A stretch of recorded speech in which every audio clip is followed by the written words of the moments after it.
Assalamualaikum warahmatullahi wabarakatuh dan selamat sejahtera. Today we are going to continue our lesson with subtopic 1.2. It's about electric field, and the learning outcome for today is first we going to use, okay. So kita nak define electric field strength, okay.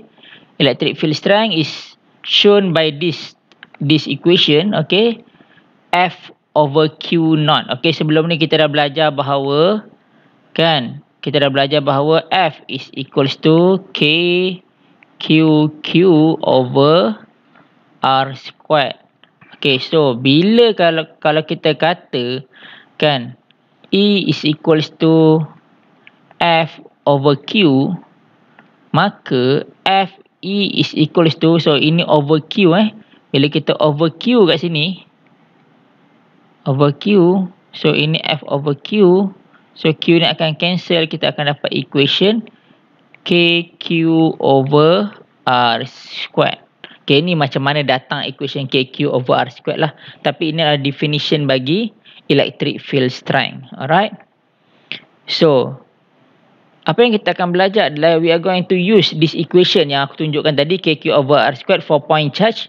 And then we going to sketch the electric field strength diagram. Ini macam FBD juga ni. Ini adalah FBD. Tapi ini adalah FBD bagi electric field. Okay. So, dia ada perbezaan sedikit dengan FBD bagi electrostatic forces. Ada sikit saja perbezaan.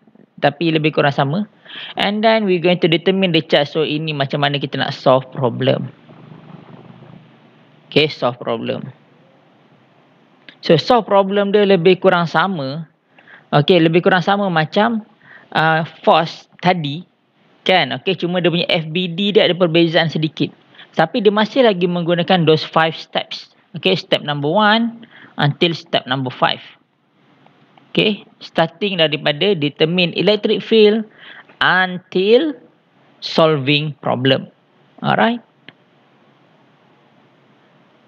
That's why masa belajar semester lepas tu aku cakap dengan korang okay, benda ni sangat-sangat penting. Korang akan gunakan over and over again. Okay, ni bendanya lah dalam chapter ni sangat banyak kita akan gunakan benda ni. So, number 1 kita nak tunjukkan korang macam mana kita nak mencari, nak determine electric field. Simple saja. Bila korang diberi test charge, okay, test charge nilai dia. Test charge ni tak berapa penting lah. Okay, so test charge nilai dia ni Q sama dengan 2 nanocoulomb is placed at the origin, experience force. So the experience force banyak ini, dia punya F. Calculate the magnitude of electric field at the origin. So macam mana cara nak kira dia? Masukkan saja dalam formula. Korang dapat jawapan. Simple saja. Ini adalah step number 1, determine electric field. So, in order to determine the electric field, korang boleh gunakan kedua-dua equation is either E is equals to F over Q ataupun E is equals to KQ over R squared, depending on the value that is given to you. Kalau ada bagi charge, KQ over R squared lah. Kalau ada bagi force, guna F over Q. Simple sahaja. Okay, so moving on to the next questions. Okay, next question ni aku terus letak formative assessment. Okay, kenapa formative assessment? Sebab dalam soalan ini, nanti aku tunjukkan macam mana nak buat So, ini adalah formative assessment, korang buat lah. Okay, senang saja, ni senang sikit. Okay, so, question number 7. Calculate the resultant electric field strength acted at point A in the midpoint. So, mula-mula sekali apa yang kita kena buat. Okay, so ni dia punya jalan soalan. Dia punya solution banyak dia skip ni. Okay, so first kali kita kena lukis body diagram. So, body diagram kat mana kita nak highlight dalam soalan. Dia kata calculate the resultant electric field strength acted at point A. Okay, so at point A yang itu korang kena highlight. So, dia dekat sini lah at point A. So, dia punya R dia kat sini Dia punya R, dia mesti korang kena tahu nilai R ini. Ni R ni R1, yang ni R2. Okay, nilai R ni korang kena tahu. So, kita kena baca soalan balik lah. Macam mana nak tahu nilai R ni. Okay. So, dekat sini dia bagi tahu point A ni adalah midpoint. Okay, midpoint tengah-tengah. So dia bagi 6 cm. So kita definitely kita tahu dekat situ nilai R dia adalah 3 cm. Sebab dia bagi tahu dah itu adalah midpoint. Okay. So apa yang kita kena buat? Mula-mula kita kena determine forces or determine electric field. So kita kira lah E1, E2. E1 is equals to KQ1 over R squared. So cari E1. Okay. Lepas tu cari E2 is equals to KQ2 over R squared. Nampak tak kali ni kita tak kisah pun pasal dekat point A ni apa dia punya charge. Okay. Sebab tak perlu masuk dalam equation. So kita masukkan saja. Ini adalah step number 1. Okay. Step number 1. Step number 2, draw FBD. Okay. Draw FBD. So dekat point A ni. Okay. Dekat point A. So dia punya FBD. Aku pakai warna merah lah. Kat point A ni dia punya FBD dia. Macam mana kita nak tahu dia punya FBD? Kita tengok dia punya attribute of the charge. Okay. So untuk electric field bagi positive charge. Ni positive charge. Dia going out. Okay. Positive charge electric field dia going out. Whereby negative charge dia punya electric field dia adalah going into. Alright. So dekat sini dia bagi tahu kat kita Q1 positif.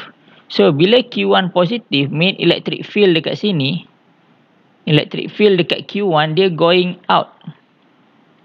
Okay, going out. Okay, so experience at point A. So ini adalah E1. Nampak? Daripada Q1, so experience by E1 tu nampak ni. So dia going out. Okay. Berbeza pula dengan apa yang dirasa dekat point A bagi Q2. So Q2 dekat sini dia bagi tahu dia adalah negative charge. So negative charge maksudnya dia going into. Okay, going into, direction dia going into. Okay, dia going into macam ni. So sini dia going in juga. Makanya dia ada satu lagi, ini adalah E2 direction Ini adalah E2. Okey. Ini perbezaan yang ketara antara force dengan electric field. Tapi direction saja. Kan? So kita dapatlah FBD macam ni. Ini dia punya FBD. Boleh faham So kalau force tadi dia depending on the type of charge. Kalau positif attract. Kalau positif negatif, kalau opposite charges attract. Kalau same charges repel. Tapi yang ini dia depending on the type of charge yang ini positif and negatif, depend on benda ni lah. Okay, so untuk benda lebih clear korang boleh refer dekat dalam lecture note. Okay, dalam lecture note, dalam lecture video kan, tolong refer tengok. Kan, dia ada perbezaan. Okay, perbezaan antara electric field dan electrostatic force dari segi solving problem adalah dia punya direction. Yang lain lebih kurang sama. Okay, tapi direction dia berbeza. Selalu pelajar tertukar benda ni. Okay, selalu pelajar tertukar kan. So, selalu pelajar dia macam confused tentang benda ni. Dia punya direction. Okay. So dah dapat benda ni. Okay, ni tadi aku cakap step number 1, step number 2. And then step number 2 dia perlu resolve tak? Tak perlu resolve. Tak ada angle kan? Tak perlu resolve. So kita proceed to step number 4. Okay, ni step number 4. So kau tengok dia dapat yang ni. Okay, kenapa pula dapat benda ni? Kan? Okay, summation of F. Okay, so aku explain kat sini. Step number 4.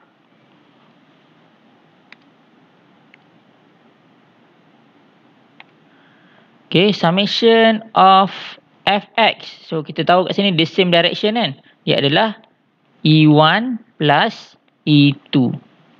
Nampak? Ini adalah summation of Fx. Fy tak payah cerita lah sebab dia memang kosong. Tak ada Fy kat sini.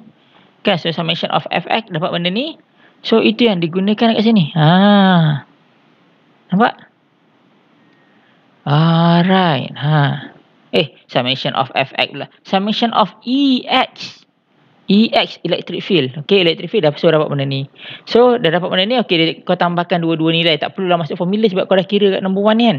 Kalau kau dah kira kat number 1 ni, kau tak perlu masuk macam ni lah. Kenapa pula aku tiba-tiba buat macam ni? Kadang pelajar tak faham. Kan, oh macam mana boleh dapat benda ni kan. So, aku buat step by step. Number 1, number 2, number 3. Number 3 tak ada resolve kan. Okay, number 4. So, dapat number 4, substitute, korang akan dapat jawapan. So, direction boleh faham bila korang dah lukis FBD. So, kau tahulah kenapa direction dia to the right. So, this is the most important part. Kenapa korang kena lukis FBD? Untuk tahu dia punya direction.